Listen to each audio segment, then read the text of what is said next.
नमस्कार।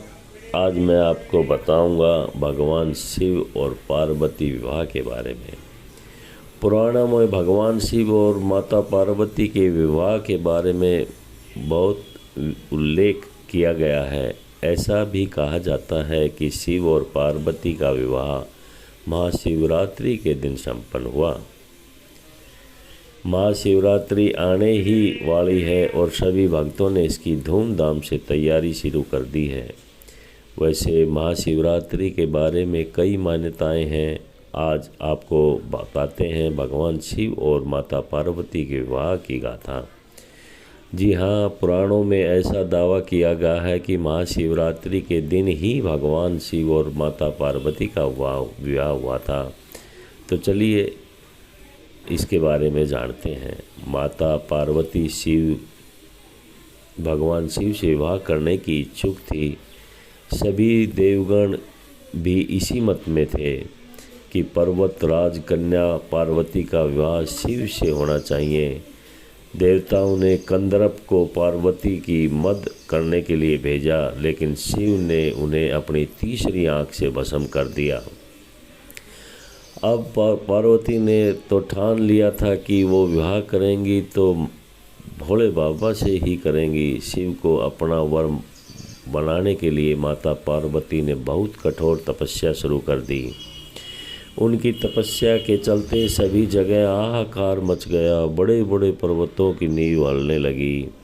ये देख भोले बाबा ने अपनी आँख खोली और पार्वती से आह्वान किया कि वो किसी समर्थ राजकुमार से विवाह करे। शिव ने इस बात पर भी जोर दिया कि तपस्वी के साथ रहना इतना आसान नहीं है, लेकिन माता पार्वती तो अडिग थी। उन्होंने साफ कर दिया कि वो विवाह सिर्फ भगवान शिव से ही करेगी। अब पार्वती की ये जिद देख भगवान भोलेनाथ पिघल गए और उन्होंने विवाह के लिए राजी हो गए। शिव को लगा कि पार्वती उन्हीं की तरह अट्ठी है, इसलिए जोड़ी खूब जमेगी। अब शादी की तैयारी जोरों पर शुरू हो गई, लेकिन समस्या ये थी कि भगवान शिव एक तपस्वी थे और उनके परिवार का कोई सदस्य नहीं था। लेकिन मान्यता ये थी कि एक वर को अपने परिवार के साथ जाकर वधू का हाथ मांगना पड़ता है।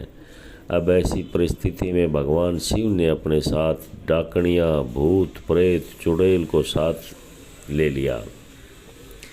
तपस्वी होने के चलते शिव इस बात से अवगत नहीं थे कि विवाह के लिए किस प्रकार तैयारियां करनी पड़ती हैं।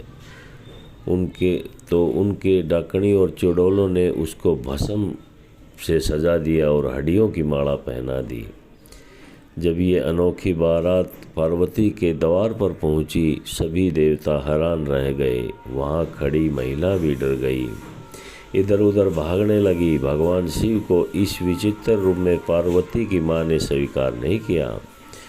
उन्होंने अपनी बेटी का हाथ देने से साफ मना कर दिया। स्थिति बिगड़ते देख पार्वती ने शिव से प्रार्थना की कि वो उनके रीति रिवाज के मुताबिक तैयार होकर आए। शिव ने उनकी प्रार्थना स्वीकार की और सभी देवताओं को फरमान जारी किया कि वो खूबसूरत रूप से तैयार करे। ये सुन सभी देवता हरकत में आ गए। उनकी तैयारी में जुट गए। भगवान शिव को देवीय जल से नहलाया गया और रेशम के फूलों से सजाया गया। थोड़ी देर में भोलेनाथ कंदर्प से भी ज़्यादा सुंदर लगने लगे। उनका गोरापन तो चांद की रोशनी की तरह मार दे रहा था। जब भगवान शिव इस दिव्य रूप में पहुँचे, पार्वती की मां ने उन्हें तुरंत स्वीकार कर लिया और ब्रह्मा जी की उपस्थिति में विवाह शुरू हो गया।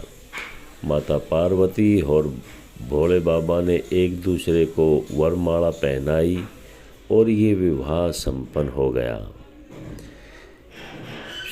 महाराज शिव और पार्वती की आध्यात्मिक कथाओं में बहुत महत्वपूर्ण शिव विवाह कथा माना जाता है। शिव विवाह में पार्वती के पिता शिव का वंश जानना चाहते थे। फिर शिव ने क्या जवाब दिया, कथा में इस बारे में बताया गया है।